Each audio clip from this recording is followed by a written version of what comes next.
E aí, beleza? Meu nome é Danilo, eu sou criador do sistema Delphos RPG, tá? E do cenário Odisseia. E nesse vídeo aqui vai ser o primeiro de uma série que eu vou estar fazendo para estar explicando o sistema e os livros que foram escritos. Tá? Ao todo eu fiz já 3 livros. Tem o Odisseia, o módulo básico, como se fosse um Dungeons and Dragons na Grécia Antiga. A expansão dele, que é o Reino das Pirâmides, falando da região ao sul do continente, onde se passa a história, que é o Malétia, que é mais voltada para Egito Antigo, mas também tem uma certa influência, também tem pontos lá ligados à África, à Arábia, a região ali dos países árabes, Oriente Médio, uma parte da Pérsia. Tem até alguma citação da Índia, que vai ser trabalhada mais pra frente. Tá? E o terceiro livro, que é o Desafio do Zodíaco, que é uma campanha, um dungeon crawl, que basicamente você tem que subir 12 masmorras, cada uma com cada uma fazer uma casa do Zodíaco. Você tem que subir as 12 no estilo de dungeon crawl, para vencer o grande mestre do santuário. E tem bastante influência de cavaleiros nessa daí. Só que para um dungeon crawl maluco. Então, nesse vídeo eu vou estar falando sobre a parte da mecânica, né? De como que você cria um personagem, como que funciona, que são divididos os livros. Porque os livros eles são grandes. Né? O menor tá com 98 páginas, que é o Odisseia tá com 98 páginas. Mas a maior parte deles, né, a parte de regras, em 5 páginas resume. Aqui a maior parte dele é que eles são livros completos. Eles vêm com bestiário, com arsenal, poções, lista de talentos, um monte de talento para colocar, a lista de magias. E só no final são 30 páginas só de oráculo. Porque a ideia, né, o sistema Delphos, ele se pega muito nessa parte do oráculo de Delphos. Então ele usa bastante, tem muito oráculo gerador. Você pode estar usando ou não, aí vai ser com você, mas tem tabela para gerar cidade, gerar ilha, gerar NPC, gerar evento.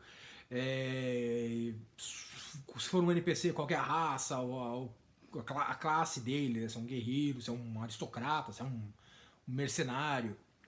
Tá, então ele acabou ficando grande por causa disso. Esses 3 livros são gratuitos. Tá? Na descrição aqui do vídeo eu vou colocar o link do site que eu montei do Delphos RPG para estar baixando gratuitamente, ou então nas páginas, no grupo do Facebook, no Solo RPG, RPG Solo Brasil, você acha também os 3 PDFs lá em arquivo para download. Então, a parte da mecânica, o Delphos pega, um sistema mais narrativista. Tá? Então, o que acontece? A parte de classes, por exemplo, raças, eles vão montar diferença. Então você vai jogar com sátiro, jogar com ciclope, jogar com um elfo, jogar com um homem-aranha, jogar com um humano de 2 braços e 3 cabeças. Tem problema, você pode criar o personagem que você quiser, não tem uma diferença na mecânica em si. Por exemplo, vai estar ganhando mais poder, vai ganhar uma desvantagem. Você cria o seu personagem como você quiser. A parte da classe também. Então você pode fazer um cara de armadura com uma espada gigante que seja um ladino, extremamente rápido, que some nas sombras. Ou um mago que luta com um machado gigante pesado de 2 mãos. Tá? Você pode criar o personagem que você quiser, que não vai interferir na mecânica sua. Tá? Você não vai ter um debuff por jogar com um mago com um machado gigante. Entendeu? Por exemplo, em Dungeons and Dragons, que você tem... você não consegue fazer um personagem que bata pra caramba, use armadura e seja extremamente um ladino, né? Que seja ágil. Entendeu? Se o cara é ágil, ele não vai conseguir usar uma armadura pesada. Se o cara usa uma armadura, é um mago, ele não vai usar 2 espadas bastardas em cada mão, igual um bárbaro. Entendeu? Já no Delphos não, você faz os personagens que você quiser, como você quiser, sem problema. Os livros são passados algumas raças lá que tem alguns exemplos, mas você pode usar elas ou adaptar de outro sistema, usar outras raças, que isso não interfere na gameplay em si. Tá? A primeira coisa que você vai estar escolhendo, como eu falei, ele é um sistema narrativista. Então ele tem, por exemplo, no começo dele tem a parte ali falando da agenda, itens emocionais, tem a parte das fraquezas. O que é isso? Não interfere também no jogo, interfere no seu personagem. Pra deixar ele humano. Então, por exemplo, os itens emocionais serão coisas que são importantes para ele. Pode ser, por exemplo, uma carta de um parente que ele não vê há anos. Pode ser a ponta de uma flecha que acertou o peito dele, que quase matou ele, mas conseguiram salvar ele, ele guarda aquilo. Pode ser um dente de um animal que ele venceu. Pode ser um brinquedo que ele está guardando para entregar pro filho dele que mora em terras distantes. Entendeu? A parte do itens emocionais é isso, é para deixar ele humano. Tá? Para dar entre os exemplos, por exemplo, um vasilhame com terra da sua areia, terra da sua terra natal. Então, por exemplo, às vezes você vem de uma terra distante e para lembrar de lá você tem um vaso com terra e plantas que só tem naquela região. E às vezes você abre e sente o cheiro só para lembrar da sua casa. Sabe? São coisas para deixar o seu personagem humano. Assim como a parte da agenda, que é o que move ele. Seria mais ou menos como a origem, o background. Então, por exemplo, se ele foi criado por ferreiros, se ele foi criado magicamente, se ele é um ser criado por magia, ele é um ex-escravo, ele sobreviveu a cidade dele foi destruída pelo embate de dois deuses e ele foi o único sobrevivente. Então, vai ter o que seria a origem, né, o backstory do seu personagem. E a parte da fraqueza é algum defeito dele, também para tornar ele humano. Né? Por exemplo, ele é alcoólatra, ele tem alguém que persegue ele, tem um inimigo, é um fugitivo, foi acusado por um crime que ele não cometeu, é cego, por exemplo, luta só usando a audição. Então, como eu falei, nada disso interfere na mecânica na hora de jogar os dados, mas é legal para dar cor pro seu personagem. E depois disso, daí tem a parte das raças, tudo, e tem a mecânica para rolagem de dados. Como que funciona? No jogo, o sistema Delphos ele trabalha com uma pilha de dados. Então, eu peguei aqui com a cola aqui, para passar certinho os nomes. Basicamente, você vai ter na tabela, no final dos livros, tem a tabela do herói. Você vai ter atributos, que seriam corpo, mente e espírito. Os feitos, que daí são físicos, sociais, intelectuais, percepção, sobrevivência, combate. E no mês vai ter as ações. Como que vai funcionar? Você vai dividir 20 pontos nesses campos aí. Então, os 3 atributos, que seriam corpo, mente e espírito, e os feitos. Então você pode colocar, por exemplo, corpo 2, mente 1, espírito 4, aí na parte dos feitos, físico 2, social 5, somando tudo tem que dar 20. Como que vai funcionar daí a parte da jogada? É um sistema, como eu falei, narrativista. Você vai imaginar, somente ele é muito voltado para a parte de jogo solo. Mas dá para você jogar em grupo, ter um mestre e tal. Mas, ele foi criado pensando que você vai estar jogando sem um mestre. Tá? Ou você joga sozinho, ou com seu namorado, sua namorada, algum amigo, irmão, alguns amigos, só que sem alguém mestrando. Por isso que tem tanta tabela. Esse oráculo ele vai estar simulando um mestre e vai estar andando com a história. Entendeu? Então, se é alguma pergunta, você rola um oráculo, vê o que aconteceu, adapta aquilo, essa resposta ao que está acontecendo. Você vai fazer a parte de mestre e jogador. E a história assim vai andando. É como se fosse um jogo sandbox mesmo. Então, voltando à parte da tabela. Vai funcionar assim, você vai estar cruzando os atributos. Você vê o que seu personagem está fazendo, está querendo fazer. E pela tabela, você vê nas ações o que mais se assemelha ao que você está pensando em fazer. Então, por exemplo, digamos que tem uma porta na sua frente, você tem que passar por uma porta, que está trancada. Se você vê, tem a parte de atletismo. Digamos que ele vai querer arrombar lá no soco. Seria um teste de atletismo. Fazer a força física dele. Ali você vai ter, então, atletismo seria cruzando, como se fosse um jogo de batalha naval. Você vai ter corpo e físico. Então, digamos que você tenha corpo 2, físico 3. Dá 5. Você vai jogar 5 dados e tentar tirar o resultado 6 em pelo menos um deles. Tá?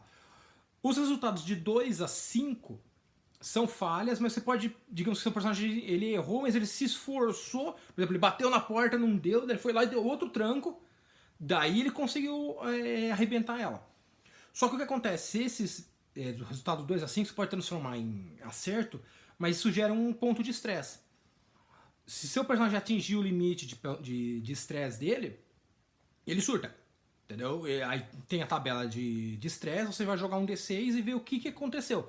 Se o personagem ficou bravo e bateu em alguém, se ele deu um soco na parede, ele quebrou a arma, jogou a armadura, o escudo dele longe, entendeu? Se ele teve uma crise e desmaiou. Aí você vai ver o que aconteceu com o seu personagem. Tá? Aí seu estresse zera e você volta a continuar jogando com ele normalmente. Tá? E o resultado 1 é uma falha que não tem como mudar. Isso daí, mesmo com ponto de estresse, você não consegue cancelar ela. Tá?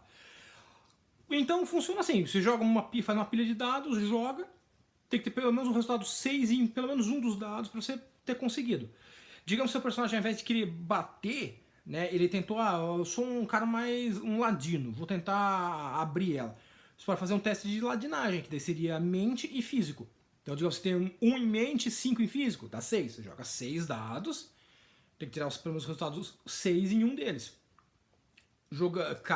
Como falei, os outros resultados de 2 a 5, você pode se esforçar e pegar um ponto de estresse e conseguir abrir a porta. Se o personagem é um clérigo, por exemplo, ele é um sacerdote, daí ele quer orar a um deus para ele ajudar, o deus mandar uma ajuda, uma intervenção e abrir essa porta. Ele pode fazer um teste de magia e fé, que seria espírito, cruzando, né? Seria espírito nos atributos e nos feitos intelectuais. Então ele poderia começar a clamar ao deus para tentar fazer a porta abrir. Então, dependendo do que você for fazer, você vai ter uma quantidade de D6 que você vai jogar. Tá? O sistema só usa o D6. Então, esse é o sistema básico de jogada.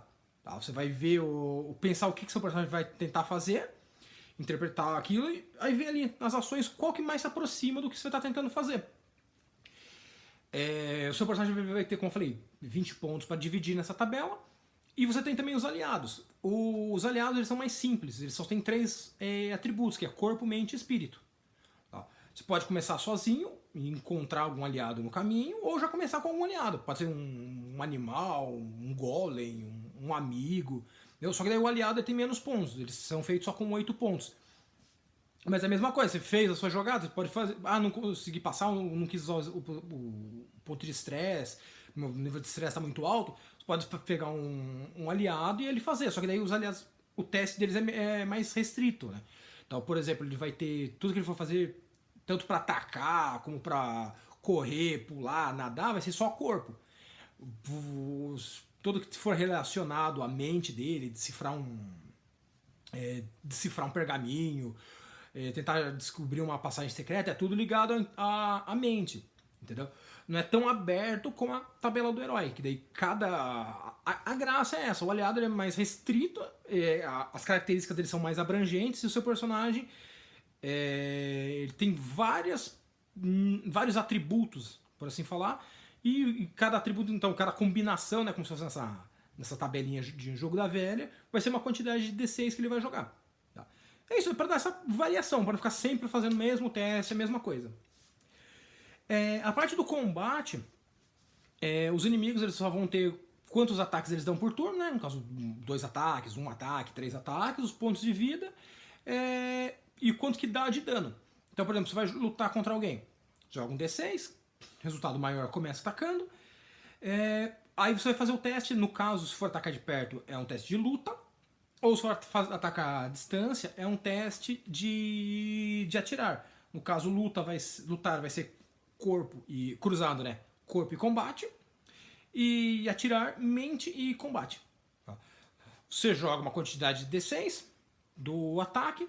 Cada resultado 6 é um acerto. E aí você vai ver a arma que você está usando. Por exemplo, você está usando uma espada que dá 3 de dano. Para cada resultado 6, é 3 de dano que você deu no cara. Entendeu? O seu ataque é exatamente isso. O inimigo vai atacar, ele vai jogar um D6. Resultado par ele acerta, resultado ímpar ele erra. Ponto. Você não. É só isso que é resumido o ataque do inimigo. Ele joga um dado, par acertou, ímpar errou. Alguns inimigos têm, por exemplo, magia, solta fogo, faz uma ilusão. Aí se ele tiver isso, tiver marcado na tabela que ele tem, na ficha dele que ele tem essa habilidade, quando você joga o ataque do monstro e sai o resultado 6, ao invés de atacar só bater em você, ele usa essa magia. Tá? Resultado 1, o resultado ímpar, ele atacou e o seu personagem desviou na hora. Tá? Você não precisa fazer teste, defesa e nada. Quando você joga o ataque, cada resultado 6, como eu falei, é uma porrada que você deu no cara. Cada resultado 1 como se fosse um contra-ataque, é uma porrada que o cara deu em você. Tá? Não chegou a ser um golpe inteiro, mas você está dando um monte de espadada nele, ele foi lá, acertou uma facada, passou de raspão na sua perna, não chegou a ser o golpe dele, né? Concentrado dele mesmo, mas é um dano que você tomou. E caso o inimigo cause dano em você, você tem a sua armadura. Então, por exemplo, você usa uma armadura, usa um escudo, todas elas têm um valor. Esse valor ele é subtraído. Então, por exemplo, se o inimigo bateu 6 de dano em você, você tem 3 de armadura, o que você vai tomar na vida mesmo é 3 de dano. Você tem uma armadura que dá 3 de defesa e um escudo que dá 1, dá um 4. Então, se o cara bateu 6, você defendeu 4, você toma 2. Entendeu? A jogada é essa. Bem simples. Para fazer magia, isso é um teste de magia barra fé, que daí dependendo, você vai fazer uma magia arcana ou invocar um poder de um deus, aí tem a lista, tudo qual que é o consumo de pontos de magia delas, o que é o efeito. Mas a parte de combate é isso daí só. A parte da evolução, ele funciona assim, independente se você matou 10 inimigos, se você matou um inimigo, você não lutou com ninguém. A evolução no Delphi ele é pensado como se fosse a história ela é passada como se fosse uma série. Então, digamos assim, cada sessão de jogo é um episódio. Então, terminou um episódio, você ganha um talento. Os talentos eles são vantagens que seu personagem ganha. Então, tem talento que vai deixar ele bater mais, vai dar mais dano. Tem talento que vai aumentar a defesa dele, usar 2 armas ao mesmo tempo, se regenerar, caso ele morra, ele toma um dano fatal, ele continua conseguindo se mexer, continua conseguindo lutar.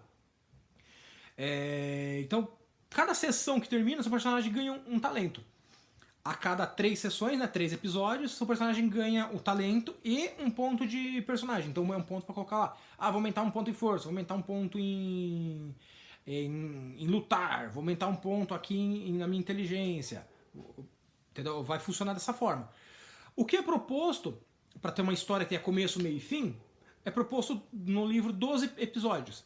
Tá? Então, depois de 12 episódios, você passou a aventura inteira, né, 12 sessões de jogo, e você tem o combate contra o grande vilão. Tá? Que você pode decidir durante a aventura o que seria esse inimigo. Se é um semideus, se é um tirano, se é um político, se é um cavaleiro negro morto-vivo. Tá? Então ele já traz mais ou menos essa ideia para você ter uma história que tenha começo, meio e fim. Tá? O sistema oficial, o primeiro sistema que foi criado foi o Odisseia, que é um mundo baseado como se fosse Dungeons and Dragons na Grécia Antiga, mas você pode usar esse esquema do jogo para qualquer cenário. Porque é ficção. Tanto que a minha ideia é estar lançando outros jogos usando o mesmo sistema, só que daí em outros universos, né? Um universo cyberpunk, universo samurai, e mundo atual. E assim, basicamente é isso a ideia do jogo. Tá? Todas as regras dá pra você adaptar, dá pra você mudar. Mas eu não entendi isso aqui, como que funciona. Você me acha você pode deixar aqui no comentário, ou você me acha fácil na comunidade de RPG Solo, RPG Solo Brasil, e perguntar em algum post que eu respondo se tiver alguma dúvida. Mas, cara, é totalmente customizável. Então, você fala, putz, não gostei dessa ideia. Esse negócio de inimigo atacar com par, errar com ímpar, não gostei, achei muito tom. Você pode mudar. Entendeu? Não é nada escrito na pedra. Tudo você pode ser adaptado. Então é isso. No próximo vídeo eu vou estar falando então sobre daí os cenários mesmo e sobre a campanha também que seria o desafio das 12 casas, né? O desafio do Zodíaco. Tchau.